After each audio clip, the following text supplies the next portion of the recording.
మాట్లాడుతున్నాడు. ఏమంటాడంటే, మహోన్నతుని చాటు నివసించువాడే సర్వశక్తి నీడను విశ్రయించున్నాడు. మహోన్నతుడైన తండ్రి అయిన దేవుని చాటును ఉండాల. ఈ రోజుల్లో మనుషులు హోదా ఉందని, పలుకుందని, మాట హోదా ఉందని అధికారుల దగ్గర వాళ్ళ అంచున బతుకుతుంటారు. వారి అంచున అడుగులు పోతుంటారు. వారు అడుగుజాడల్లో పోతుంటారు. దేవుడైతే మనకేమిచ్చాడంటే, దేవుని వాక్యమే మనకు ఆధారం. ఒక భక్తులను ఆధారం నీవే నాకు ఆధారం అంటున్నాడు. జీపు అరణ్యాల్లో ఉన్నప్పుడు దావీదు దేవుణ్ణి గొణపరిచిన వ్యక్తి.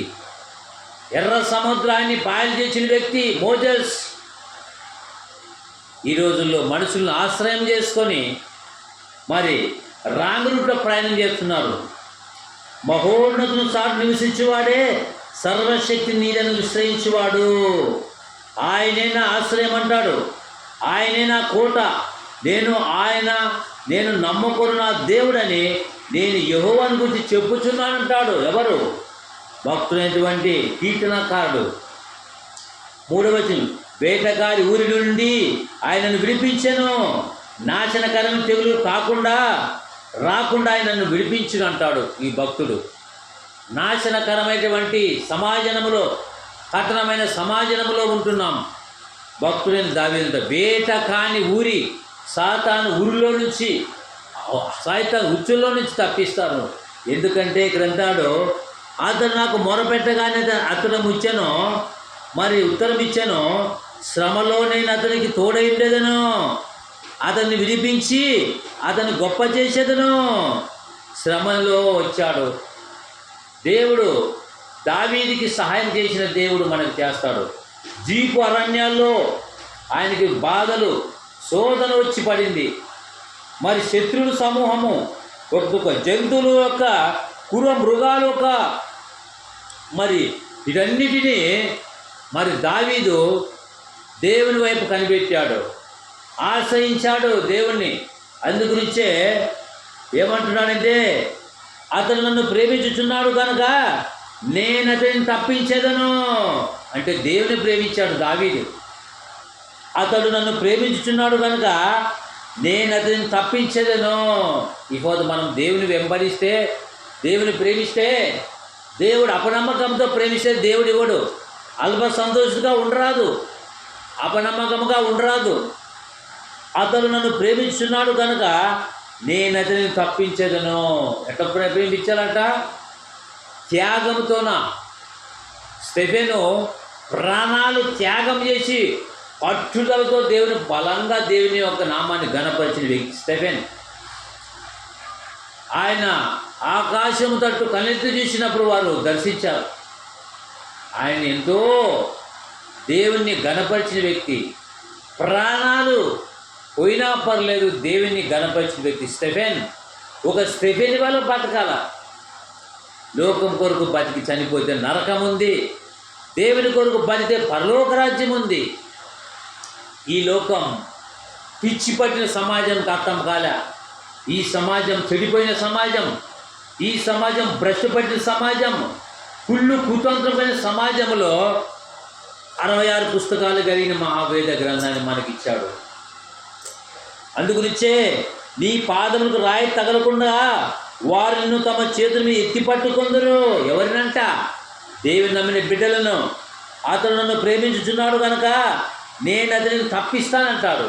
అపాయములు తప్పిస్తాడు, రోగమందు తప్పిస్తాడు, మన పరములను తప్పిస్తాడు. ఇంకా సమస్యలు, రోగములు, బాధలు, ఇరుకుల్లో, ఇబ్బందులు వచ్చి ఎందుకు తప్పిస్తాడంటే దేవుని ప్రేమించేటువంటి వ్యక్తి, దేవుని గణపరిచే వ్యక్తి. కాబట్టి దావీదుని దేవుడు తప్పించాడు. మరణపడకు పోకుండా ఎన్నోసార్లు దావీదుని దేవుడు గొప్పగా కాపాడాడు, బ్రతికించాడు, తప్పించాడు. సౌలు సైన్యం ఎంతో మరి దావీదు మీదకి ఎన్నోసార్లు వచ్చినప్పుడు దావీదుని దేవుడు కాపాడాడు. అందుని బట్టి ప్రియులారా, దేవుడైన యెహోవా ఖడ్గం, ఆయన ఖడ్గం, ఆయన ఆశ్రయం దుర్గం, ఆయనే నా ఆశ్రయం, ఆయనే నా కోట, నేను నన్ను నమ్మకున్న దేవుడని నేను యెహోవాని గురించి చెప్పుచున్నాను. నీవు చెప్పగలవా? నీవు ఇలాగ చెప్పగలవా?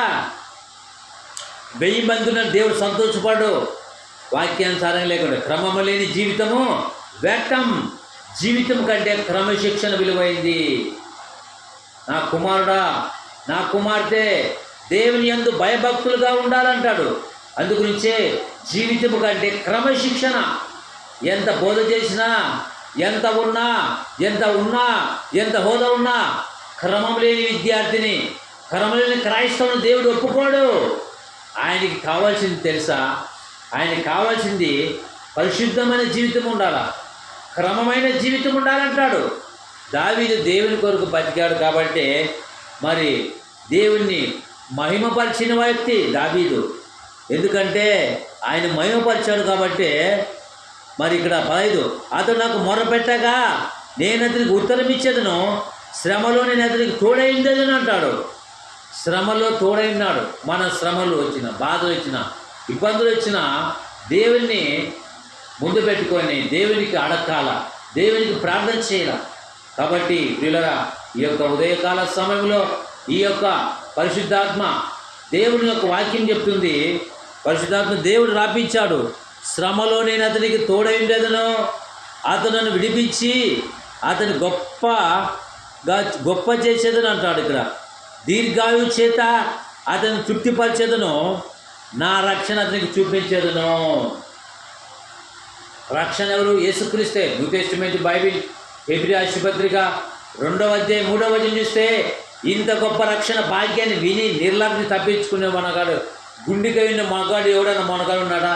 వాక్యాన్ని విని వాక్యానుసారంగా బతకక, చర్చికి వచ్చి పాట పాడి వాక్యానుసారంగా బతకకుండా, క్రమశిక్షణ లేకుండా ఎంతమంది వచ్చినా ఫెయిల్యూర్, దేవుడు ఫెయిల్యూర్ చేస్తాడు. ప్రభువా నీ చర్చికి వస్తుంది కదయ్యా, ప్రభువా నీ పేట మేము దయ్యాలు కొడుతుంది కదా ప్రభువా, ప్రభువా నీ పేట మేము దర్శనం బాగా ఇస్తుంది కదా ప్రభువా, ప్రభువా నీ పేట చర్చికి వచ్చి నేనా ఇన్ని మంచి కార్యక్రమం చేసి కదా ప్రభువా, ప్రభువా నీ పేట ఎన్నెన్నో మేలు చేసేది ప్రభువా, ప్రభువా నీ పేటు ఎన్నో సూచక్రియలు దయ్యాలు కొడుతుంది కదా ప్రభువా, అద్భుతాలు చేసి కదా ప్రభువా, నీ పేట ఎన్నో 10 మందిరాలు కట్టిస్తుంది ప్రభువా, ప్రభువా నీ పేట 10 మంది పాస్టర్లను సాగినాను కదా ప్రభువా, ప్రభువా ఎంతో అన్నదానము, వస్త్రదానము, నెలకి నా జీతమే సగ జీతమే ఖర్చు పెడుతుంది కదా ప్రభువా. అంటే మత్తయి సువార్త 7వ అధ్యాయం 21 వచనం ప్రకారం చూస్తే, ప్రభువా ప్రభు నన్ను పిలిచేవాడు పరలోక రాజ్యం చేరడు కానీ నా తండ్రి చిత్త ప్రకారం చేయవాడే పరలోకరం. తండ్రి చిత్తం గమనించాలా. తండ్రి చిత్త ప్రకారం లేకుండా మనం బతికామంటే గెట్ అవుట్ అట. అక్రమము చేయవారులారా, సాతాను సంబంధులారా. అటు గురించే యోహాను సువార్త 8వ అధ్యాయంలో నిజం చెప్పాడు యేసుప్రభు. వారు యేసుప్రభుని నమ్మలేదు. అందుగురించి యేసుప్రభు నిజం చెప్తే ఆయన రాళ్లతో కొట్టి రాళ్ళతో అంటున్నారు. యోహాను సువార్త 8వ అధ్యాయం చూస్తే, మీరు నా మాటను గ్రహింపకున్నారు, మీరు నా బోధ వినేదకున్నారంటే కదా, మీరు మీ తండ్రికి అపవాద సంబంధులు, మీ తండ్రి దురాశను నెరవేర్చుకున్నారు. ఆది వాడు నరహంతకుడు అయినాడు, సత్యము నిలిచిన వాడు కాడు, వాని యందు సత్యము లేదు, సత్యము నిలిచిన వాడు కాడు, వాని యందు సత్యం లేదు. వాడు అబద్ధం ఆడినప్పుడు తన స్వభావమును అనుసరించి మాట్లాడుతున్నాడు కాబట్టి అబద్ధమును జనకుడైనాడు సైతాన్. కాబట్టి నిజం చెప్తున్నాను కాబట్టి మీరు, నేను సత్యమే చెప్పుచున్నాను కనుక మీరు నన్ను నమ్మరు. నా యందు పాపపడినది మీరు ఎవడు స్థాపించిన ఛాలెంజ్ చేసి చెప్పాడు సమాజానికి. ఇటువంటి లోకరక్షకుడు అని చెప్పగలడా? ఆయనే రక్షకుడు. ఆయన ఈరోజు క్రిస్మస్ 25వ తేదీ ఒక క్యాలెండర్లో పెట్టారు. పుట్టాడు, వచ్చాడు, చనిపోయాడు, తిరిగి లేచాడు. కానీ ప్రపంచానికి మరి లోక రక్షకుడై నిలబెట్టాడు. పాపును రక్షించడానికి క్రీస్తు ఈ లోకంలో వచ్చిన వాక్యం నమ్మదగినది. తిమోతి 10లో కదా ఆయన వచ్చాడు, పుట్టాడు. కాబట్టి మనం పండగలు కాదు, మనం ఆయన ఆజ్ఞలను నెరవేర్చాలా. ఆయన వాక్యానుసారంగా నడుచుకుంటున్నామా లేదా? అందుగురించే దావీదు భక్తుడు, మహోన్నతుల చాటు నివసించిన వాడే సర్వశక్తి నీలను ఆశ్రయించేవాడు అంటాడు. ఆయన నా ఆశ్రయ దుర్గం అంటాడు 2వ వచనంలో. నా కోట, నేను నమ్ముకున్న నా దేవుడు, నేను యెహోవాను గూర్చి చెప్పుచున్నాను అంటాడు. ఎంత బలమైన దేవుడు చెప్పండి. ఎంత బలమైన దేవుడు, ఎంత కొలతైన దేవుడు, ఎంత విలువైన దేవుడు, ఎంత గొప్ప దేవుడు, భూమిని ఆకాశాన్ని కలిగజేసిన దేవుడు ఆయన. అందుగురించే కీర్తన గ్రంథంలో చూస్తే 94వ కీర్తన 1వ వచనం చూస్తే ఏమంటాడు? భూలోక న్యాయాధిపతి లెమ్మో, గర్విష్ఠులకు ప్రతిఫలం ఇమ్మో. యెహోవా భక్తిహీనులకు ఎంతవరకు ఉచ్చయించుదురు, భక్తిహీనులకు ఎంతవరకు ఉచ్చయించురు. వారు వదలుచు కఠోరమైన మాటలు పలుకుతున్నారు, దోషం చేయబడింది బిక్కములాడుచున్నారు. యెహోవా సూచన లేదు, యాకోబుని విచారించలేదు అనుకుందరు. యెహోవా వారు నీ ప్రజలను నలగొట్టుచున్నారు, నీ స్వాస్థ్యమును బాధించున్నారు అంటాడు ఇక్కడ. యెహోవా దేవుడు, అందుగురించే గర్విష్ఠులకు ప్రతిఫలం ఇస్తానంటాడు. కాబట్టి దేవుడు దావీదు భక్తుణ్ణి, దేవుణ్ణి ఎంతగానో దావీదుని దేవుడు హెచ్చించాడు. ఎందుకంటే అతడు నన్ను ప్రేమించున్నాడు కనుక నేను అతను తప్పించేదను, అతడు నా నామమును ఎరిగినవాడు కనుక నేను అతను ఘనపరిచేదను. మరి మనం ఆయన ఘనపరచాలి కదా. దేవుని ఘనపరుస్తున్నామా? నిజంగా ప్రేమిస్తున్నామా?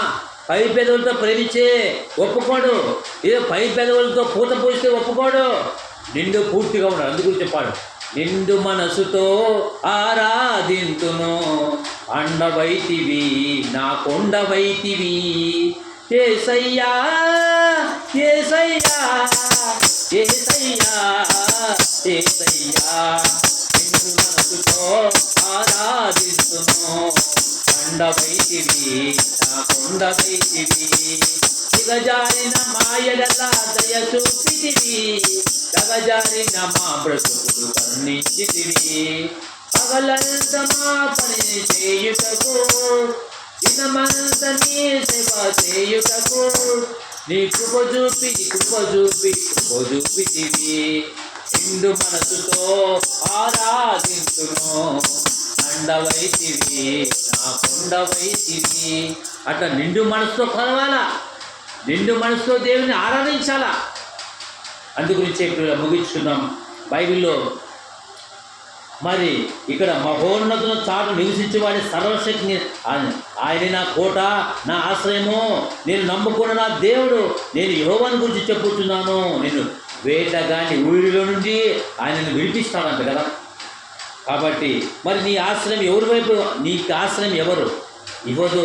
మనుషులు నాకు వాళ్ళు ఉన్నారు వీళ్ళు ఉన్నారని చెప్పుకుంటే వాళ్ళు ఎంతవరకు ఉంటారు? ఇవే గ్రంథం 10వ అధ్యాయం చూస్తే మరి ఇక్కడ వచనం చెప్తుంది, ఏమని చెప్తుందంటే మనుషుల సాయం వ్యర్థము కదా. మనుషుల సాయము అసలే వ్యర్థములు. అందుగురించి ప్రియులరా, మరి ఇక్కడ దేవుని వాక్యం చెప్తుంది, మరి ఆయన గొప్ప దేవుడు, నరులను ఆశ్రయం చేసుకొని యెహోవా మీద తొలగించుకుని వారికి శ్రమ అంట. కాబట్టి మరి దేవుని మీదే మనకు ఆశ్రయము, మనకు దేవుడే మనకు ఆశ్రయం ఉన్నాడు, దేవుడే మనకు బలమైనాడు, దేవుడే మన కోట ఉన్నాడు, దేవుడే మనకు ఆశ్రయదుర్గమైనాడు. కాబట్టి ఈ ఉదయకాల సమయంలో మరి దేవుడు చెప్తున్నాడు పిల్లరా, ఇర్మీయా గ్రంథం 10వ అధ్యాయం చూస్తే యెహోవా ఇలాగూ సెలవిస్తున్నాడు, నరులను ఆశ్రయించి శరీరను తన ఆధారముగా చేసుకుంటూ తమ హృదయం యెహోవా మీద నుండి తొలగించుకుని వాడు శాపగ్రస్తుడు అంటాడు. నాకు పలానోడు ఉన్నారులే, వాళ్ళు డబ్బున్న వాళ్ళు ఉన్నారు, అధికారం వాళ్ళు అనుకుంటే దేవుడు ఒప్పుకోడు. దేవుడి నామానికి మహిమకరంగా పడతారని దేవుడు చెప్తున్నాడు. ఉదయ కాల సమయంలో పరిశుద్ధాత్మ దేవుడు చెప్తున్నాడు ఏమని? మరి నరులను ఆశ్రయం చేసుకోకూడదు, నరులను ఆశ్రయం చేసుకోకూడదు, దేవుని ఆశ్రయం చేసుకోవాలని వాక్యం చెప్తుంది. ఇర్మీయా గ్రంథం మనసును ఆధారం చేసుకొని శరీర సంబంధమైన వారిని వారి యొక్క పక్షాన్ని నిలబడి వారిని ఆధారం చేసుకొని నిలబడితే దేవుని మీద నుంచి తొలగిపోయి మనుషుని ఆధారం చేసుకుంటే అలా శాశ్వతుని వాడి శాపగ్రస్తుని బైబిల్ గ్రంథం చెప్తుంది. ఇది గ్రంథం 10:5 కదా. అందుగురించి మహోన్నతుని చాటు నివసించేవాడే సర్వశక్తిని నీళ్ళని విశ్రయించేవాడు. ఆయనే నాకు ఆశ్రయము, ఆయనే నా కోట, నేను ఆయన నమ్ముకున్న దేవుడను, నేను యెహోవాను గురించి చెప్తున్నానంటాడు ఈ భక్తుడైన దావీదు. అలాగా మన జీవితాలు మనం సరి చేసుకున్నాం. దేవుడు మనకి ఇచ్చాడు, ఒకసారి ఆలోచన చేసుకున్నాం, ప్రార్థన చేసుకున్నాం. ప్రేమల తండ్రి, నీ పాదాలు పొందాలయ్యా, నీ మాటలకై స్తోత్రాలయ్యా. వితమైన వాక్యం వృధా కాకుండా అయ్యా అందరి హృదయాలు ఫలించేటట్టు కార్యం జరిగించండి. భక్తుడైన దావీదు అంటున్నాడు, భక్తుడు అంటాడు, నా దేవుడు నీవే వేకుజామునే వెతుకుతున్నాను అంటున్నాడు 63లో. నా దేవుడు నీవే వేకుజామునే వెతికాడు దావీదు. నువ్వు వేకుజామును వెతుకుతున్నావా? దేవా నా దేవుడు నీవే, నా కొండవు నీవే, నా ఆశ్రయం నీవే, నా బలము నీవే అంటున్నాడు. నీ ఎవరైనా ఆశ్రయం పెట్టుకుంటే యెహోవా మీద తొలగిపోయి మనుషులను ఆశ్రయించే వానికి శాపగ్రస్తులు శ్రమలు అంటాయి బైబిల్ చెప్తుంది. ఈ ఉదయకాల సమయంలో ఒక్కసారి మన జీవితాన్ని మనం పరిశీలన చేసుకుందాం. ఆయన మేలు చేసేవాడు, గొప్ప కార్యం చేసేవాడు. ఆయన యందు భయభక్తులుగా ఉన్నాం, ఆయన యందు భయభక్తులుగా ఉన్నాం. ప్రేమల తండ్రి, ఇంతవరకు మీరు మాకు సాయం చేసినందుకున్నాను. నీ ఘనమైన నామానికి స్తోత్రాలు ప్రభా. పితపైన వాక్యం వృధా కాకుండా నాయన అందరి హృదయాల్లో ఫలించలాగునా కార్యం జరిగించండి నాయన. ఎక్కడ 2 ముగ్గురు ఉంటారో 100 మంది అయినా 1000 మంది అయినా 2 అయినా 3 అయినా దేవా మాకు చిన్న సాహసం ఇచ్చావు. ఉన్న చిన్న సంఘాన్నే కాపాడుకోవడానికి బలము శక్తి ఇవ్వండి అయ్యా. నైనా నీ పాదాలు పొందున నీ ప్రియకుమారుడైన యేసుక్రీస్తు నామంలో ప్రార్థిస్తున్నాం తండ్రి, ఆమేన్.